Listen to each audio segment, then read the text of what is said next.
अहोई अष्टमी व्रत की सभी बहनों को बहुत सारी शुभकामनाएं। माता रानी उस सभी के बच्चों को दीर्घायु दे। और आज इस वीडियो में सुनेंगे गणेश जी महाराज की कथा के साथ साथ अहोई अष्टमी की 2 पवित्र कथाएं।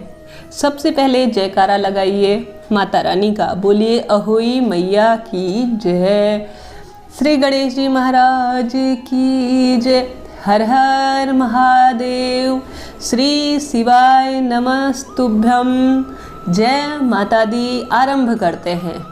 एक साहूकार के 7 बेटा और 7 बहू थी। एक पुत्री थी। एक दिन ननद भौजाई एक खदान में मिट्टी लेने गई। वहाँ पर श्याओं के बच्चे खेल रहे थे। मिट्टी खोदते समय नंद के हाथों से वे बच्चे मर गए। जब श्याओ आई और उसने अपने बच्चों को मरा हुआ देखा तो वह बहुत दुखी हुई। तब वह सूंघती सूंघती उसी परिवार में पहुंच गई तथा नंद भौजाई को पकड़ लिया और बोली कि तुमने मेरे बच्चों को मारा है, अतः तुम्हारी कोख और मांग मैं लेकर जाऊंगी। यह सुनकर दोनों भौजाई रोने लगी और बोली क्यों कूख भले ही तू ले जा, परंतु मांग नहीं ले जाने दूंगी। तब श्याओं ने उसकी कोख ले ली। तब तो उसके 2 जो पुत्र होते वह होते ही मर जाते। इस प्रकार उसके 6 पुत्र मर गए। 7वीं बार भौजाई दुखी होकर पंडितों के पास गई और इसका उपाय पूछा। पंडितों ने बताया कि तू सुरई माता की पूजा कर, क्योंकि सुरई और श्याओ सहेली है, वह तेरे लिए कोई उपाय बताएंगी। यह सुनकर वह सुरई माता की श्रद्धापूर्वक पूजा करने लगी। यह सुनकर सुरई माता बड़ी प्रसन्न हुई और बोली तू कौन है जो मेरी रोज साफ सफाई करने आती है। तब बहू बोली हे माता, पहले तो मुझे वचन दे कि मैं जो कहूँ तू पूरा करेगी। सुरई माता ने उससे हामी तो भर दी। तब बहू ने कहा श्याओ ने मेरी कोख बधवा दी है, तू ही मेरी कोख खुलवा सकती है। सुरई माता बोली सुन, अष्टमी के दिन तू अपने घर को साफ करके कोने कोने में कलशों में पानी भर, 2 कोरे कलशों में पानी और कच्चा दूध भर। इस तरह के 2 सुगंधित पकवान बना, हरा भरा सब छवनियों में भर के रख दे। तब श्याओ जब आवे तो उसको पेट भर कर दे देना, वह अवश्य प्रसन्न हो जाएगी। तब उसे आसन पर बैठाकर अच्छी तरह से पूजा करना और उसे पकड़कर मनवांछित फल मांग लेना।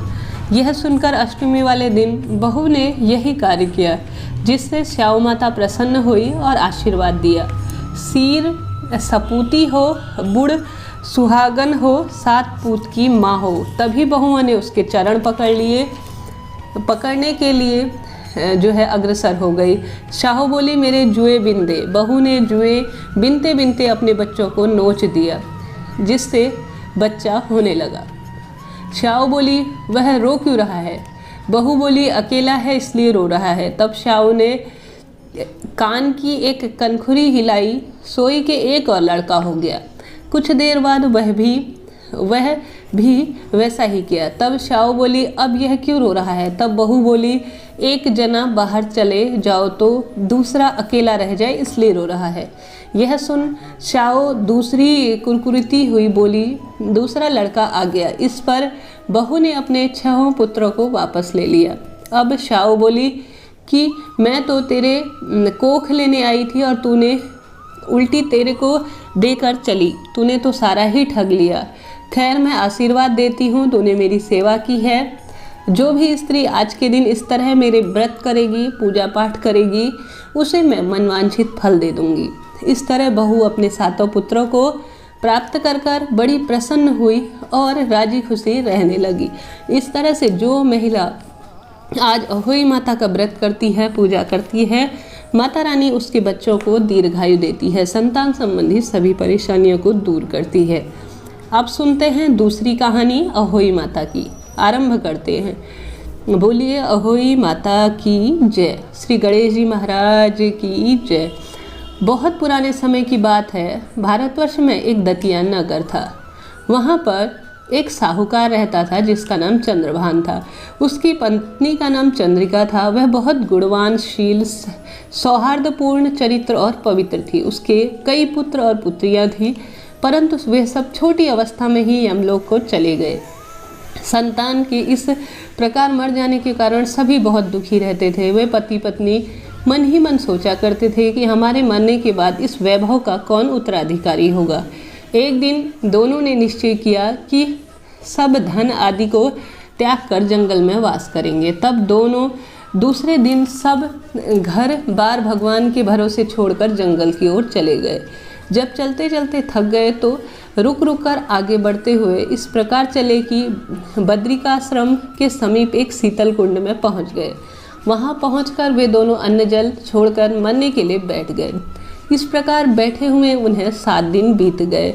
7वें दिन आकाशवाणी से आवाज़ हुई कि तुम लोग अपने प्राण मत त्यागो, यह दुख तुम्हारे पूर्व जन्म के पाप के कारण है। अतः तुम अब स्त्री से होई अष्टमी के जो कार्तिक वदी को अष्टमी आती है उसका व्रत रखना, विधि विधान से पूजा करना। इस व्रत के प्रभाव से होई नाम की देवी प्रसन्न होंगी और आपको दर्शन देगी। जब तुम अपने पुत्रों की दीर्घायु मांगना और जब वह दर्शन दे तो दीर्घायु मांगना। व्रत के दिन तुम रात्रि को ब्रिज में स्थित राधा कुंड में स्नान करना। तब चंद्रभान की पत्नी चंद्रिका ने बड़ी ही श्रद्धा भावना से विधि विधान से यह व्रत किया। रात्रि को वह दोनों पति पत्नी राधा कुंड में स्नान करने चले गए। जब साहूकार स्नान करके वापस आया तो फिर दोबारा से होई देवी ने दर्शन दिए। साहूकार से कहा कि वर मांगो। तब साहूकार ने वर मांगा कि मेरे बच्चे बहुत कम दीर्घायु में देवलोक को चले जाते हैं, अतः उनकी दीर्घायु होने का वरदान आपसे मैं मांगती हूँ। होई देवी ने कहा ऐसा ही होगा। यह सुनकर अहोई देवी अंतर्ध्यान हो गई। कुछ दिन बाद साहूकार का पुत्र हुआ जो बहुत विद्वान हुआ, बलशाली हुआ, प्रतापी और आयुष्मानी हुआ। इस तरह से जो है 2 यह कथा थी अहोई माता की जो आप सभी ने श्रवण की। कोई भी कथा हो, पूजा पाठ हो, जैसे कि आज का दिन तो गणेश जी महाराज को समर्पित है और माँ गौरा को और अहोई माता को समर्पित है, तो इसके साथ साथ गणेश जी महाराज की कथा का भी जरूर श्रवण करना चाहिए। तो शुरू करते हैं गणेश जी महाराज की कथा। बोलिए गजानन महाराज की जय। एक बुढ़िया थी, वह काफ़ी गरीब थी और दृष्टिहीन थी। उसने उसका एक बेटा और एक बहू थे। वह बुढ़िया सदैव गणेश जी की पूजा करती थी। एक दिन गणेश जी प्रकट होकर उस बुढ़िया से बोले, बुढ़िया माँ तुझे जो चाहिए वह मांग ले। बुढ़िया बोली, मुझसे तो मांगना नहीं आता, कैसे और क्या मांगूं? तब गणेश जी बोले, अपने बहू बेटा से पूछकर मांग लेना। तब बुढ़िया ने अपने बेटे से कहा, गणेश जी आए थे, तू कुछ बता मैं क्या मांगूं? पुत्र ने कहा, माँ तू धन मांग ले। बहू ने कहा, बहू से पूछा तो नाती मांग ले कहने लगी। तब बुढ़िया ने सोचा कि ये तो अपने अपने मतलब की बात कर रहे हैं, अतः उस बुढ़िया ने पड़ोसियों से पूछा तो पड़ोसी कहने लगे, तू तो थोड़े से दिन जिएगी, क्या करेगी इस धन का और क्या करेगी इस नाती का? इससे अच्छा अपनी आँखों की रोशनी मांग ले, जिससे तेरा जीवन आराम से कट जाएगा। इस पर बुढ़िया बोली, जब गणेश जी आए और वह बोले कि बुढ़िया तूने क्या सोचा, मुझसे मांग ले। तब बुढ़िया कहने लगी, यदि आप प्रसन्न हैं तो मुझे 9 करोड़ की माया दे दो, निरोगी काया दे दो, अमर सुहाग दे दो, आँखों की रोशनी दे दे, नाती दे, पोता दे और सब परिवार में सुख दे, अंत में मुझे मोक्ष दे।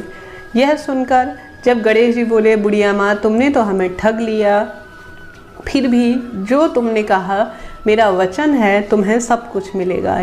और यह कहकर गणेश जी अंतर्ध्यान हो गए। उधर बुढ़िया ने जो कुछ मांगा वह उसे मिल गया। हे गणेश जी महाराज, जैसे तुमने उस बुढ़िया माँ को सब कुछ दिया, वैसे प्रत्येक महिला को जो आपकी पूजा करे, अहोई अष्टमी का व्रत करे, उसे सब कुछ देना। जय माता दी, हर हर महादेव।